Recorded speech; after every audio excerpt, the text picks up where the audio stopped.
poder darlo después a pacientes que no lo hayan tenido. Yo soy el doctor. Leve, que no se hayan hecho ni siquiera el test.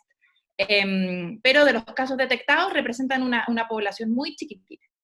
Y del grupo de los niños, solamente se hospitaliza en unidades críticas menos de un 5%. En adultos es habitualmente, depende del país, un 5%, en niños es como un 1%. Así que en el fondo tienen menos prevalencia de enfermedad sintomática, y cuando tienen enfermedad sintomática habitualmente es menos grave, y la mortalidad también es menor en niños con respecto a otros adultos. Entonces, la diferencia que nosotros podríamos ver en niños con cardiopatía es que a lo mejor probablemente sí podrían tener más riesgo, sin embargo, no sabemos exactamente los números. Tenemos que extremar los cuidados, como dice Fernando, ser muy cuidadosos con ello, pero no tenemos datos ahora que nos permitan a nosotros afirmar cuál es el porcentaje de complicaciones ni nada. Suponemos que cualquier niño con una enfermedad de base, cardiológica o pulmonar, podría tener más complicaciones, tenemos que estar más atentos, sin embargo no sabemos exactamente cuál es ese riesgo en número. Así que eso es todo lo que sabemos hasta ahora, y tenemos que extremar las medidas también de las otras cosas. Para los niños cardiópatas, sí son factores de riesgo importantes el contagio de virus respiratorio sincicial, el contagio por influenza, y en ese sentido, las cosas que hacemos todos los años para proteger a nuestros niños cardiópatas, tenemos que hacerlo aún con mayor razón este año. Poner todas las vacunas del Programa Nacional de Inmunizaciones, los niños que tienen indicación de palivizumab, que ahora está incluida en la ley Ricarte Soto, que los médicos los postulen para que se pongan la dosis cuando corresponda de acuerdo al programa. Eso. Gracias, Fran. Hay otra pregunta que le voy a pedir al doctor Uriarte que responda con respecto a la vacuna de la influenza. Doctor Uriarte. Hola a todos, qué bueno que estén acá. Sí, tal como ya lo adelantó la Fran, debiéramos, los pacientes cardiópatas congénitos, como que todos los pacientes con una condición cardiovascular, debieran recibir la vacuna con influenza, porque se viene el invierno, y el invierno vienen un montón de virus, aparte del coronavirus, y la influenza también puede, quizás con menos riesgo que lo que tiene el COVID, pero también puede causar enfermedad severa y grave. Así que de todas maneras, la vacunación contra la influenza debe realizarse. Claro, hubo en un principio una marea hacia los consultorios, se produjo aglomeración, pero probablemente ahora esa marea ha bajado, y puede ser el momento de ir a vacunarse contra la influenza, los pacientes que tengan predisposición a tener un peor pasar con la influenza u otras enfermedades respiratorias. Yo creo que, gracias, doctor Uriarte. Yo creo que vamos a Angélica, había recibido hartas preguntas. Hola, Angélica. Hola, doctor. Sí, la verdad que yo recibí algunas preguntas de pacientes nuestros. Ingrid Eulefi me pregunta si es que hay información a nivel nacional sobre pacientes con cardiopatías congénitas que estén contagiados, y si es así, ¿alguno está hospitalizado o qué tipo de riesgos? Si tienen ustedes alguna información respecto a eso. No. No, el Hospital del Tórax es el centro de referencia nacional. Nuestros pacientes en general son bastante ordenados y nos cuentan habitualmente cuando les pasa algo, y nosotros todavía no hemos tenido información al respecto. Ya, la otra pregunta que tengo es de Oriana Jiménez. Ella nos dice que su mamá es funcionaria pública de un consultorio, es técnico paramédico. Ella está muy preocupada y pregunta qué hace si ella, su mamá que vive con ella, se contagia del virus. ¿Cuál es la conducta que debería tener ella?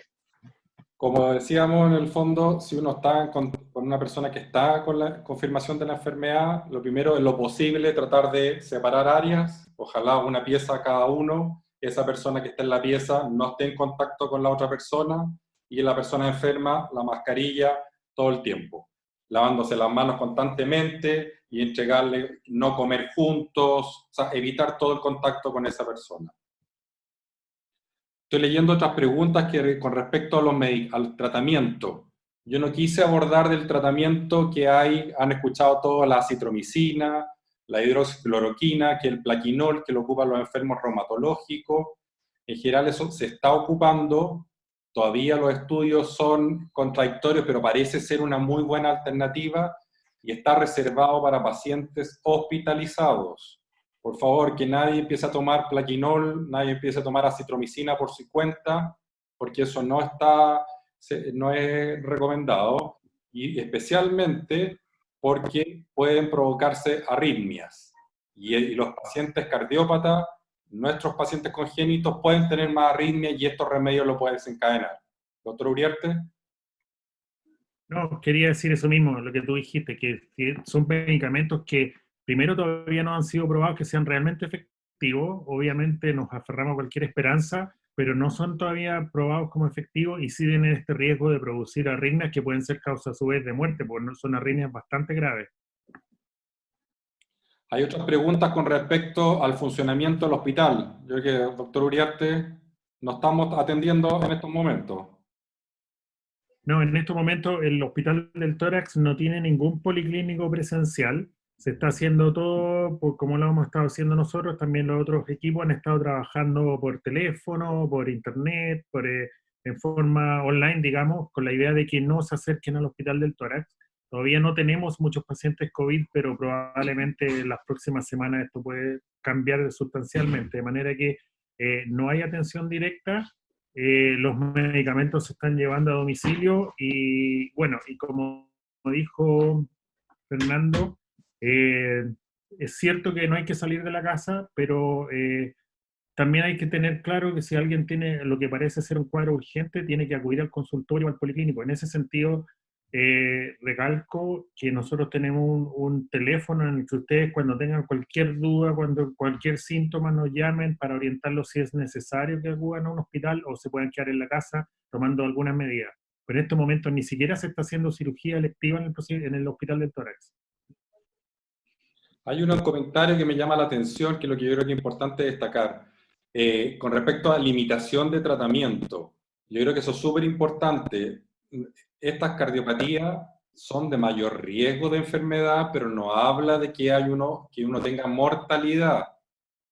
Entonces, no podemos tomar decisiones y por favor, y en eso el equipo podemos contribuir desde el punto de vista de nuestra área de experiencia de cardiopatías congénitas, que no significa que a ese paciente se le limite acceso a tratamiento. ¿Ya? Eso tiene que serlo que quede súper claro. Angélica, Juanita, ¿más preguntas? Sí, tengo otra consulta yo de Giovanna Sequeira, que me consultó qué pasaba en el caso de las mujeres embarazadas cuando se contagian de este virus, si este virus también se traspasaba a su bebé. Hasta no hablamos de embarazo. Inicialmente había bastantes aprensiones, pero en la actualidad no hay evidencia de que se transmita por vía placentaria ni tampoco durante el trabajo de parto. Sí, no sé si la Francisca quiere contar algo más, pero con respecto a la lactancia, se tiene que mantener la lactancia y a la mujer se le recomienda estar con mascarilla y obviamente lavado de manos. ¿Fran?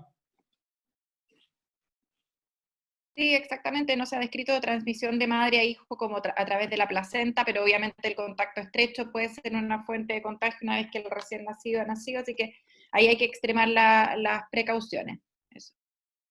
Hay varias preguntas con respecto a que yo vivo, que el marido, la señora, el papá, la mamá están trabajando y unos cardiópatas. Bueno, yo creo que es lo que hacemos los doctores ahora cuando vamos al hospital.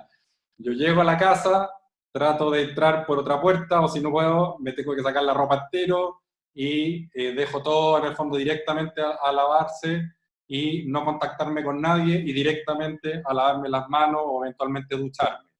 Así que si es el caso de usted en el fondo, si el marido, la pareja, papá, mamá viene de afuera a la calle, no contacto al tiro, que esa persona ojalá cambiarse de ropa y buen lavado de manos.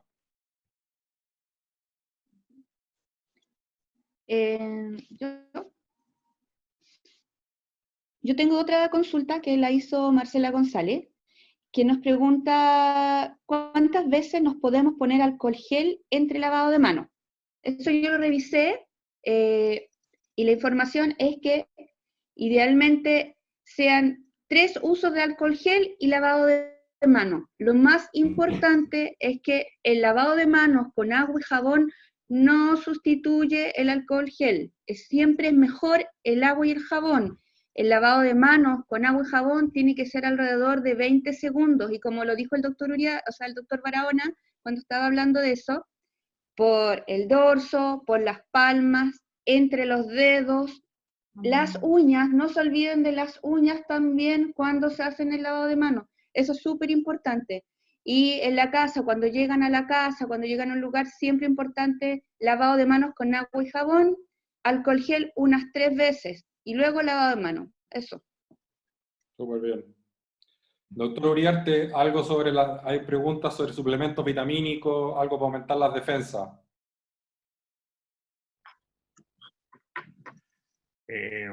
No sé.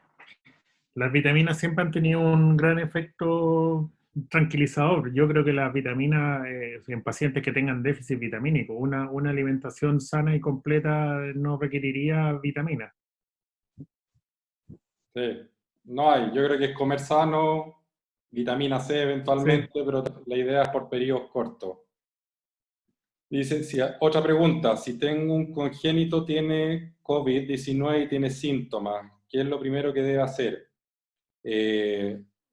Probablemente hay que hacer la evaluación. Como decía, lo más frecuente es que sea leve. Si no es leve y requiere oxígeno, va a estar hospitalizado. Y ahí hay que ir viendo en el fondo cuál es la evolución, si va a requerir unidad intermedio o una UCI. Y ahí en el fondo lo que les pediría es ponerse en contacto con nosotros, para nosotros estar en contacto con el equipo tratante y darle información específica por la cardiopatía. Angélica, ¿más preguntas? Sí, Marcela González también pregunta, ¿cómo nos podemos dar cuenta que estamos contagiados considerando que hay pacientes o hay personas que son más bien asintomáticas? Ya ella nos relata su caso particular de que ha tenido neumonias y en su caso ni siquiera ha hecho fiebre con las neumonias. Entonces, ¿cómo sabemos, o ellos en este caso pueden saber si están contagiados o no con el coronavirus? Súper difícil, súper buena la pregunta y difícil la respuesta. Esto es lo difícil de la enfermedad, ¿ya? Si alguien tiene pocos síntomas, quiere decir que esta es una enfermedad leve, sí que hay que quedarse tranquilo y de nuevo evitar el contagio a otras personas. Yo creo que eso es lo más importante. Si hay las personas que no hacen fiebre, pero están con tos mantenida o con dificultad para respirar, sí tiene que ir a consultar. Esos síntomas sí son importantes, que la incapacidad, uno siente que le está faltando el aire, es importante consultar porque eso puede ser un signo de infección por coronavirus. Dice alguien, fui operada hace poco, recambio de válvula pulmonar, si me llegara a infectar mi riesgo es muy alto, no hace por tener poquito mi recambio, válvula venus. Buena pregunta, tampoco tenemos datos claros, en general uno dice que después de una cirugía cardíaca hay un periodo en que las defensas están más bajas, así que podría ser un periodo más de riesgo. Yo lo que trataría seguir muy bien las recomendaciones y ser más estricto. Polo, ¿algo más? No, probablemente ahora que tiene una válvula que reemplazó a su válvula enferma, haya reducido en algo su riesgo, porque está un poquito más compensada, pero sigue teniendo una condición cardiovascular y tiene que cuidarse igual que antes. O sea, la misma precaución que todos los pacientes. De nuevo hay otra pregunta, si la cardiopatía congénita pierde prioridad para ventilación mecánica. No. Yo creo que en eso hemos estado todos para todas las cosas, hemos peleado con todo el equipo, hemos peleado que nuestros pacientes tienen los mismos derechos que cualquier otro enfermo. Así que, y ahí en eso vamos a estar nosotros peleando. ¿Qué tan Ahí dice que es peligrosa la hipertensión pulmonar. Sí. Pacientes con hipertensión pulmonar primaria, que decir que sin cardiopatía congénita, o nuestros pacientes con cardiopatía congénita, es delicado. Así que por favor, mucho cuidado a esas personas porque puede ser muy grave. Tienen la capacidad de responder a cualquier infección, los hipertensos pulmonares es menor. Entonces hay que tener mayor precaución. Ángel. Sí, otra pregunta que me hicieron fue, ¿a qué se refiere cuando hablan de exámenes con resultados falsos negativos, falsos positivos? No entiende muy bien la gente a qué se refiere ese concepto que es muy nombrado sobre todo en los medios de comunicación. Sí, es un poco una forma distinta de hablar de que hablaba de la sensibilidad. Un falso negativo significa que yo tengo la enfermedad, pero el examen sale negativo. Por eso es falso, porque yo estoy enfermo, pero el test o la prueba, el examen dice que no. Entonces, por eso, y eso de qué depende, de cuál es la capacidad que tiene el examen para detectar la enfermedad. Y tiene limitaciones, por lo tanto, si sale negativo y tengo muchos síntomas, hay que repetirlo.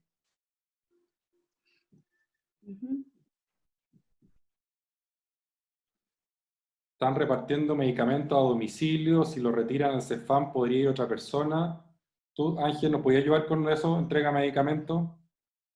Sí, la farmacia del Hospital del Tórax, con el fin de proteger a todos los usuarios, a todos los pacientes de la institución, implementó la modalidad, que es muy innovadora, que es entregar los medicamentos a domicilio, independientemente del lugar donde vivan del país. O sea, no solamente para la región metropolitana, sino que también para regiones, ¿ya? Los entregan de acuerdo a las recetas electrónicas que se le habían dado anteriormente en el último control médico. Previamente, farmacia los va a llamar para coordinar el despacho y la entrega.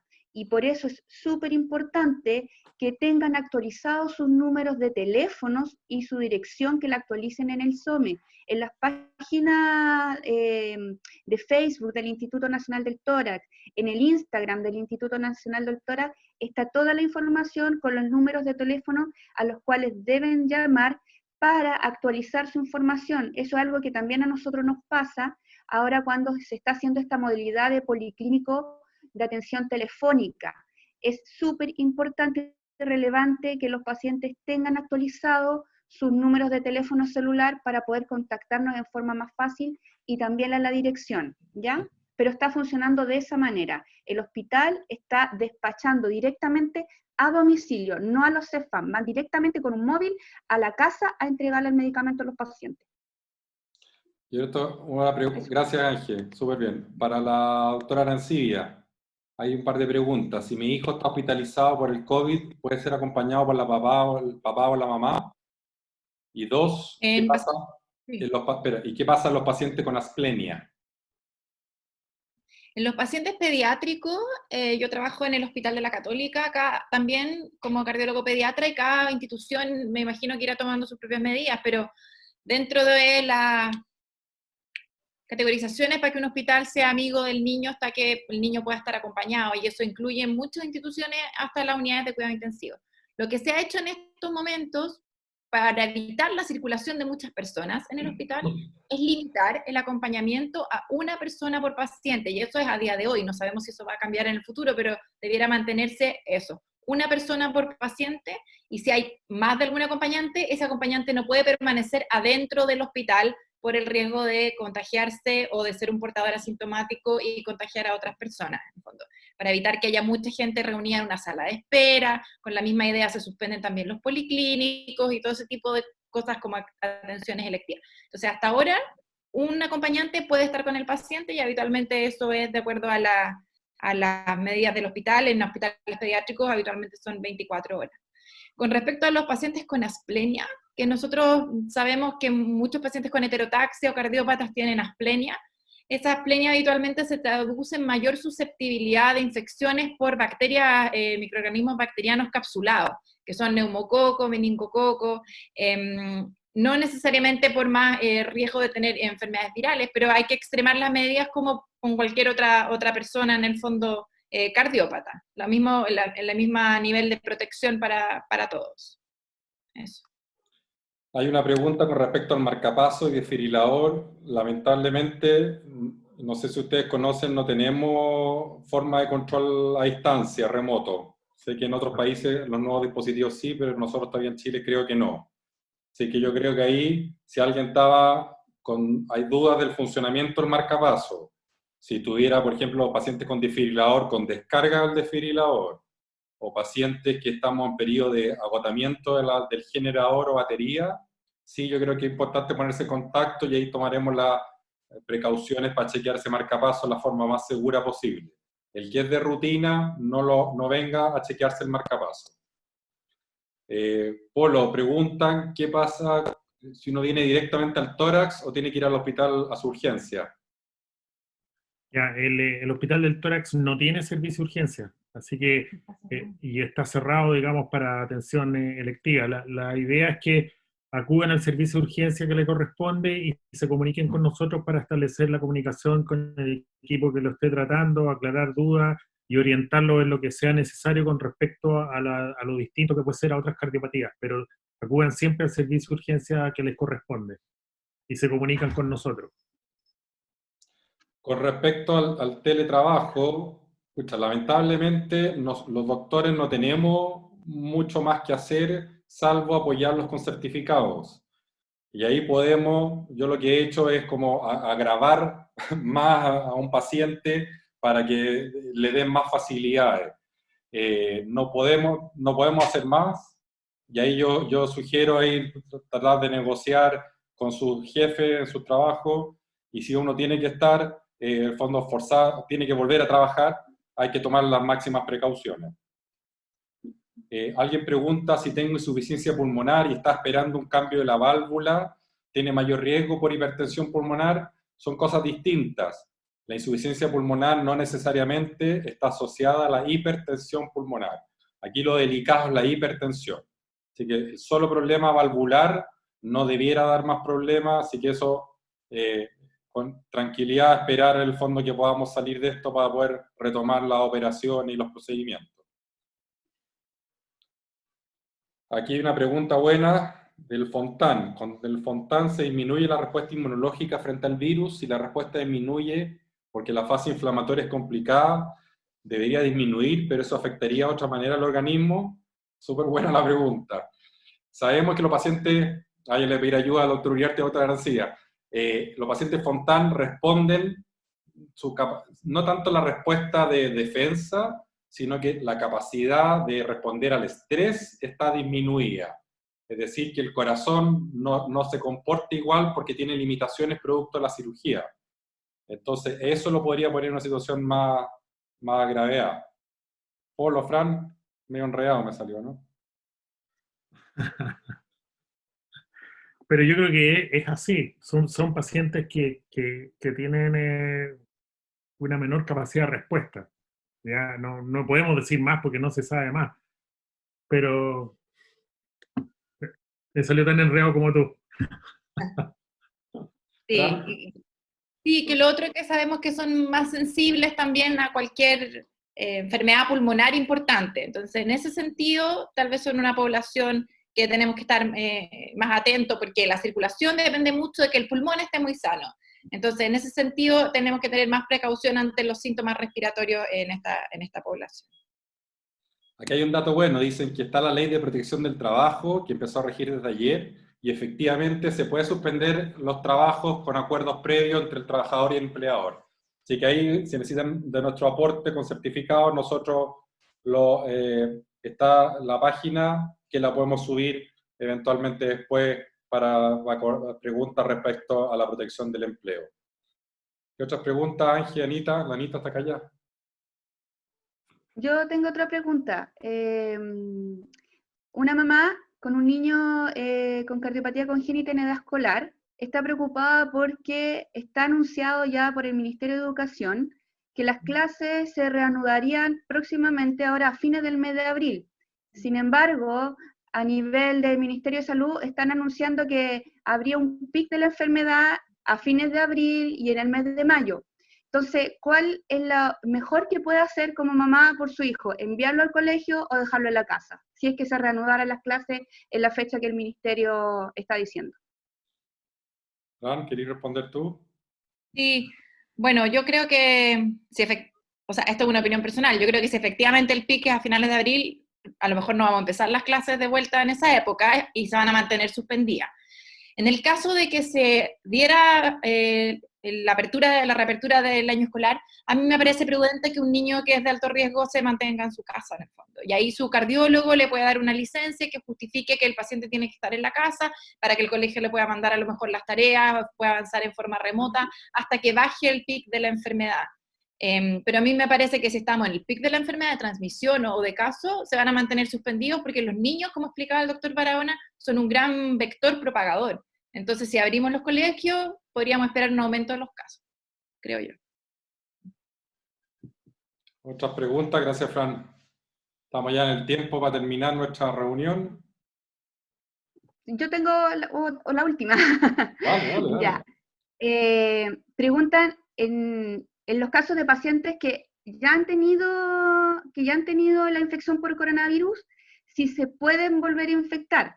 Porque también, por noticias información que se escuchó hoy día, de acuerdo también a lo que dijo el ministerio, uno ya habiendo tenido el coronavirus, ya no lo puede tener y casi es como bueno que va a ser una persona que va a ayudar, digamos, al resto.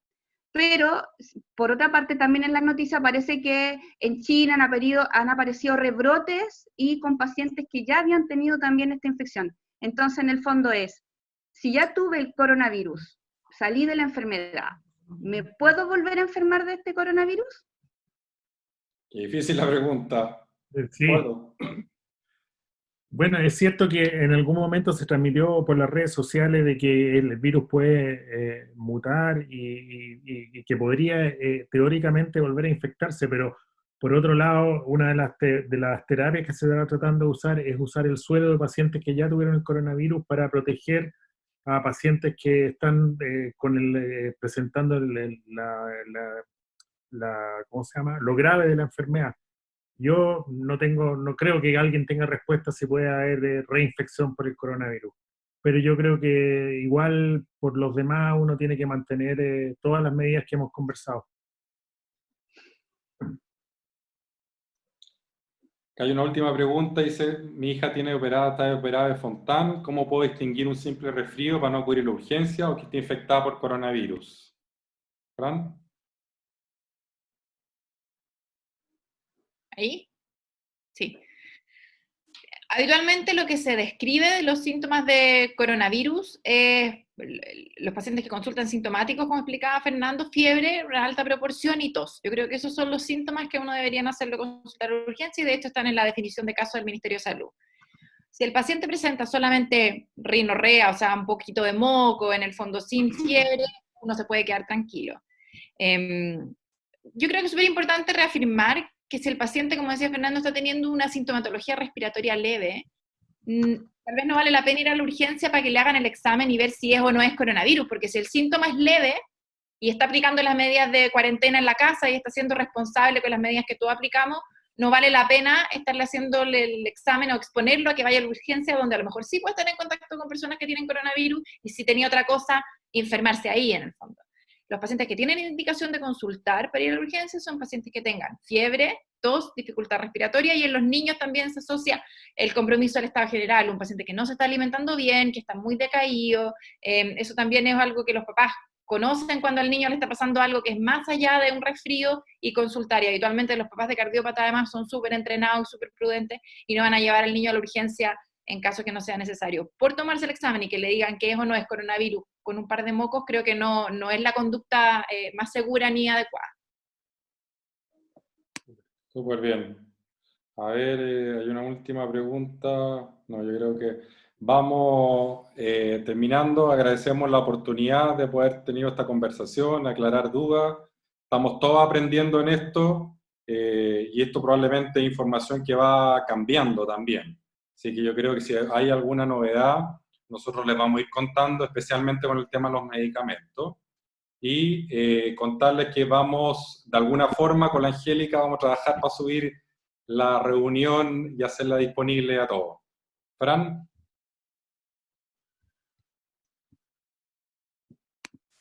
Sí, es que no sé si comentaste de los inhibidores del enalapril y de eso, o en general no. Ah, ya, que he recibido harta, yo también pregunta en el fondo de si suspender o no suspender. La indicación es no suspender ningún medicamento a menos que su médico lo indique, para que mantengan sus terapias crónicas. Eso. Doctor Uriarte, palabras de cierre. recalcar lo que se ha dicho y que lo que tú mencionaste, hay que tener mucha paciencia, quedarse en la casa, seguir con las precauciones que se han dicho, y esto es para todos nosotros, todos estamos en riesgo de tener esta enfermedad, algunos tienen más riesgo de que la evolución sea peor, pero todos estamos en riesgo contra la enfermedad, de manera que tenemos que cuidarnos todos por igual, con las medidas que ya conocen, que repitió el doctor Barahona, y recalcar que cuando tengan alguna duda, en vez de salir a la calle, nos llamen a nosotros para poder orientarlos, o al correo o al teléfono. Eso, así que gracias por la oportunidad, agradecer públicamente también a la Alda, la Angélica y la Anita, que son nuestras jefas del centro congénito. Y ellas son las que nos mantienen en contacto con ustedes, y ellas también nos motivaron a hacer este encuentro. Así que cuídense en sus casas, no salgan a menos que sea estrictamente necesario, y ocupemos las redes para estar en contacto. Gracias por participar, que les vaya muy bien y cuídense.